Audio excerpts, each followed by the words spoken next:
अस्सलाम वालेकुम गाइस, उम्मीद है सब ठीक ठाक खैरियत से होंगे। आज मेरे पास एक टिकट आई है थाई एयरलाइन की। उसमें ये तरीक़ेकार है, आपको मैं इसका तरीका बता दूं कि इसको हाफ़ रिफ़ंड टिकट को, यानी कि जाना बंदे ने यूज़ कर लिया, वापसी की टिकट को किस तरीके से रिफ़ंड करना है और उसकी कैलकुलेशन निकालने का सबसे ईजी तरीका मैं आज आपको बताऊंगा। हमने एक इस तरह का आपने टेबल बना लेना है, ठीक है। उस टेबल पे आपने लिखना है टिकट इशू डेट, जो कि हमारी 7 अप्रैल की है, और ये मेरे पास आ जाता है पीएनआर, ठीक है। अब पीएनआर के नीचे आप देखेंगे यहाँ पे सबके कोड्स हैं, बेसिक, आरजी, एसपी, जी8, जितने भी हमारे पास टैक्सीज हैं, ठीक है।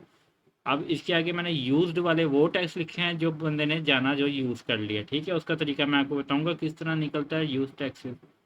उसके नीचे आप देखेंगे यूज़, जो जो बंदे ने टैक्स कर लिए वो मेरे यूज़ टैक्स में आ गए, और टोटल जो मेरे टैक्स आए थे टिकट के, टोटल आना जाना रिटर्न टिकट के जो टोटल चीज़ें थी, रिमार्क्स, जो हमारे पास टैक्सेस और बेसिक के थे, वो सारे मेरे पास यहाँ पे आ जाते हैं, ठीक है। और इन दोनों के बीच में जब माइनस करके होता है ना, टोटल में से यूज़ को माइनस करके जो हमें वापस चाहिए वो यहाँ पे डिफरेंस में आ जाता है, ठीक है। और टोटल डिफरेंस हमारे पास ये 1,39,000 बनता है, ठीक है।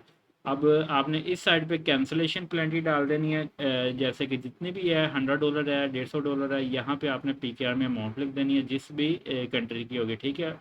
उसको कन्वर्ट करके आपने डॉलर रेट से अपनी करेंसी अमाउंट पे, तो आपने यहाँ पे अमाउंट लिख देनी है। इधर आपने अपना पीएसएफ डाल देना है, आप कितना जो है पैसेंजर से चार्ज कर रहे हैं, 5,000, 10,000, 15,000, ठीक है। और इन दोनों को कल अपना प्लस करके, तो यहाँ पे आपने टोटल लिख देना है प्लेंटी और सर्विस फीस, ठीक है। अब इन दोनों में से जो है आपने टोटल यहाँ पे माइनस करके, तो यहाँ पे आपकी टोटल रिफंडेबल लास्ट पे आपकी अमाउंट आ जाएगी कि ये आपकी टिकट में जो है अमाउंट बच रही है, ठीक है। तो इसको आपको मैंने कैलकुलेशन दिखा दिया। अब इसको प्रोसेस किस तरह करना है, उसके लिए हम पीएनआर कॉपी करेंगे। पीएनआर को मैंने कर लिया कॉपी और यहाँ पे पेस्ट, ठीक है। अब हमारे पास जो टिकट आई थी ना, वो थी लाहौर पीएनएच एंड लाहौर, ठीक है। अब 11 अप्रैल को बंदे ने यूज़ कर लिया, 25 अप्रैल जो वापसी की टिकट है उसको करना है रिफ़ंड, ठीक है। उसके लिए क्या तरीक़ेकार होगा, सिंपल जो तरीका है ना, उसके लिए सबसे पहले हम इसकी वन वे कैलकुलेशन निकालेंगे, ठीक है। एफ क्यू डॉट टी करके आपने इशू डेट डाल देनी है, एफ क्यू एस 1 नेम की 2, यानी कि पहले दो सेगमेंट का हम निकाल दें, ठीक है, वो आएगा .t और इशू डेट 7 अप्रैल, ठीक है। यहाँ पे आपने इशू डेट डाल देनी है, तो हमारे पास ये जो जाने का यूज़ ओनली टिकट है ना, उसका फेयर आएगा।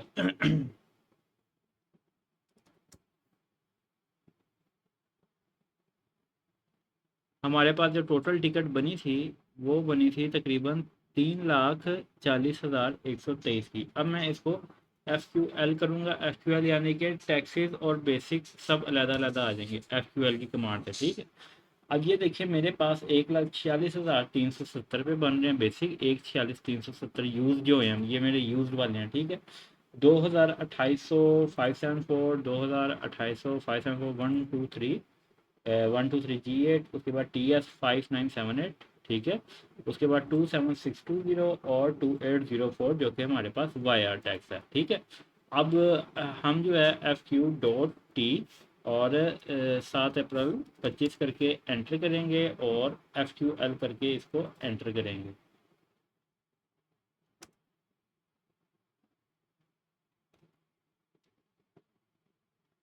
अब ये हमारे पास इसलिए नहीं दे रहा है क्योंकि सेगमेंट जो है मैं निकाल चुका हूँ, तो HTE पे क्लिक करना है, ठीक है। और यहाँ से जो है हमारे पास टोटल जो रिटर्न के टैक्सीज हैं वो यहाँ पे आ जाएंगे, ठीक है।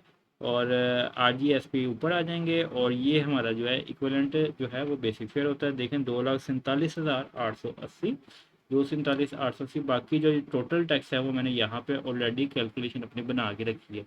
अब हमने जो रिफ़ंड करना है वो ये वाले रिफ़ंड करने हैं। इसके अलावा हमने देखनी होती है प्लेंटी, जो कि कैंसिलेशन यानी कि रिफ़ंड की प्लेंटी कितनी है, तो उसके लिए मैं कमांड दूंगा फादर डेल्टा। अगर फादर डेल्टा वाली ही कमांड ज़्यादा बेहतर है। अगर आप ये नहीं भी करना चाहते तो आपने सिंपल FQ.T और जो आपकी डेट होंगी आपने वो डाल देनी है, इशू वाली डेट, ठीक है। तो उसके नीचे डिस्प्ले रूल आ जाएगा, जैसे कि ये मेरे पास डिस्प्ले रूल है, और यहाँ पे मैं क्लिक करके इसकी पेनल्टी भी जो है वो देख सकता हूँ, मेरे पास कितनी पेनल्टी दे रही है। अभी देखेंगे तो मेरे पास जो है कैंसिलेशन पेनल्टी 100 USD की है, जो कि वन वे यानी कि वन वे साइड की दे रही है। तो अगर आपने रिटर्न की देखनी है तो आपने इजीली कमांड जो है वो टाइप करनी है फादर डेल्टा, जो कि रिफ़ंड की कैंसिलेशन अमाउंट देखने की या चेंज की कैंसिलेशन अमाउंट या नो शो उन सब की पेनल्टीज की अमाउंट देखने का ये कमांड है। ठीक है, तो आपने देना फादर डेल्टा लाहौर PNH, इसका मतलब है जो जाने का सेक्टर यानी कि लाहौर से PNH और PNH से वापस लाहौर। आपने लाहौर PNH डाल दिया, उसके बाद डिपार्चर डेट 11 अप्रैल 2025 और स्लैश डाल के TG एयरलाइन कोड नेम की RT रिटर्न टिकट है .T इशू डेट डाल देंगे। ठीक है, उसके बाद हम डाल देंगे क्लास। अब मैं टोमी क्लास उठाता हूँ सबसे पहले, तो टोमी क्लास के मेरे पास फेयर रूल्स ओपन हो जाएंगे TLR-FX। ठीक है, अब यहाँ पे हमने देखना है कि नीचे कौन सा मैच कर रहा है। अभी TLR-FX के साथ दोनों के हम देख लेंगे रूल्स वगैरह क्या आ रहे हैं।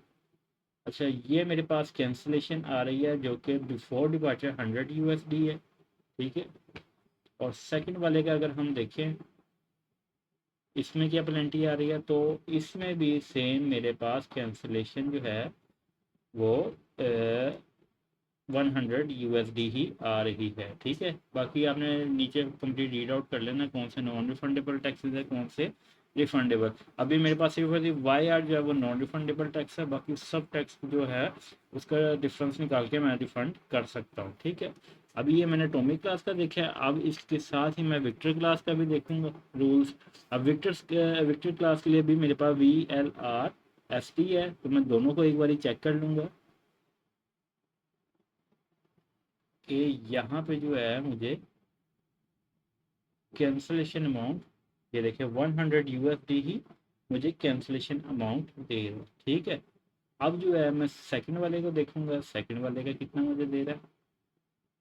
अब यहाँ पे भी मुझे उम्मीद है कि 100 USD, यानी कि चारों मैंने देखनी है फेयर बेस के, तो मुझे $100 ही दे रहा है। अगर इससे मैक्सिमम कोई देता 150 या 200 USD तो मैं वो वाला चार्ज करता। ठीक है, अभी 100 USD है, इसको हम PKR में निकाल देंगे।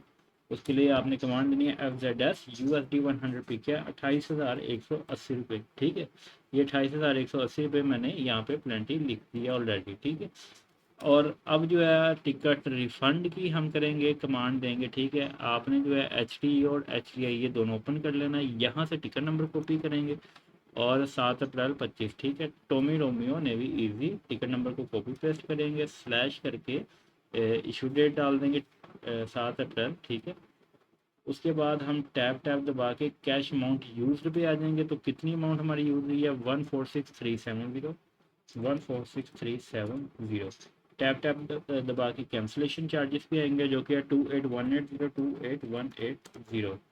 टैब दबा के लास्ट डोर पे हम येलो लिखेंगे, एंटर दबाएंगे। उसके बाद RG टैक्स हमारा टोटल यूज हो गया है। अब यहाँ से आपने इस तरीके से आपने इस जगह से अब आपने नेक्स्ट प्रोसीजर करना टैक्सेस के लिए। ठीक है, RG 0, SP 0, YD 0, तो हम डॉट डॉट कर देंगे, SP डॉट डॉट YD भी हो गया डॉट डॉट। ठीक है, अब YD के नीचे हम देखेंगे E7 जो कि 287 हम ले सकते हैं 287। अब GB भी हम देख लेंगे, G8 है 123, हम 123 कर लेंगे। उसके बाद TS में हमारे पास जो है वो टोटल यूज हो गया। ठीक है, तो TS को हम ऐसे ही छोड़ देंगे 5978 जो कि है हमारे पास अमाउंट। ठीक है, उसके बाद जो है TS के आगे हमारे पास KX आ जाता है, जो कि KX है 8412। ठीक है, उसके बाद L5 आ जाएगा, L5 है हमारे पास 1402। उसके बाद YQ हमारे पास आ जाएगा 27620। YR हमारे पास जो है नॉन रिफंडेबल है और वैसे भी ये ज़ीरो है, तो लास्ट पे जाके हम एंटर करेंगे तो हमारे पास ये टोटल कैश अमाउंट जो है वो 1,17,192 आ जाएगी। ठीक है, अब ये देखिए मेरे पास जो है 1,11,000 है, जबकि मैं इधर देखूँ तो 1,17,152 आ रही है। तो हम इसका डिफरेंस देखेंगे कि क्यों जो है हमारे कैलकुलेशन में कोई गलती है, किस चीज़ में गलती है। उसके लिए हम IR करेंगे।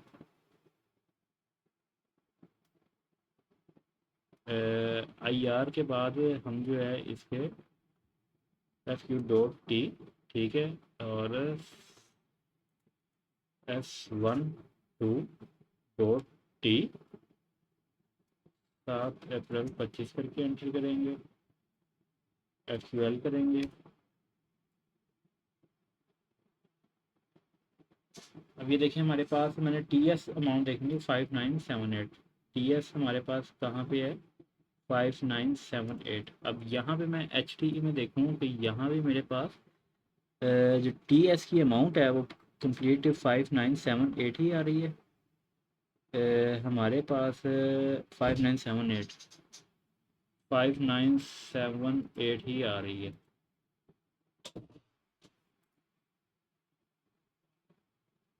हम दोबारा से एक बारी जो है वो इसकी अमाउंट निकाल लेंगे, ठीक है। उस अमाउंट पे हम Tommy Romeo navy easy slash ticket number slash डाल के 7 अप्रैल डाल देंगे, ठीक है। कैश अमाउंट में हम डाल देंगे 146370, 146370। कैंसिलेशन अमाउंट हमारे पास है 28180, 28180, ठीक है। लास्ट डॉट पे येलो लिखेंगे। RG को हम ख़त्म करेंगे, SP को भी ख़त्म कर देंगे, YD को भी ख़त्म कर देंगे। उसके बाद E7 पे हमारे पास 287, G8 पे हमारे पास 123। उसके बाद TS पे हमारे पास टोटल अमाउंट यूज्ड, तो हम इसको टोटल अमाउंट यूज पे डाल देंगे। KX पे हमारे पास जो है KX हमारे पास 8412 हम टोटल ले सकते हैं, और L5 भी हम 1402 टोटल ले सकते हैं। YQ आ जाता है, YQ पे हमारे पास 27620, 27620, ठीक है। YQ आ गया। YR हमारे पास नॉन रिफंडेबल आ गए। अब देखते हैं क्या कैलकुलेशन। अब देखिए मेरे पास आ रहा है 1,11,000, 1,11,174, और मेरे पास क्या आ रहा है 1,11,174 ही, जो कि मेरी कैलकुलेशन के हिसाब से अब ठीक आ रहा है। पहले गलत था, लेकिन अब जो है वो बिल्कुल ठीक अमाउंट आ रही है। तो जैसे ही अगर आपकी कैलकुलेशन के मुताबिक ठीक अमाउंट आएगी, लास्ट डॉट पे जाके एन लिख के एंटर करेंगे। जैसे ही आप एंटर करेंगे कैश अमाउंट रिफंड, तो हमारी जो है कैश अमाउंट है वो रिफंड हो गई है।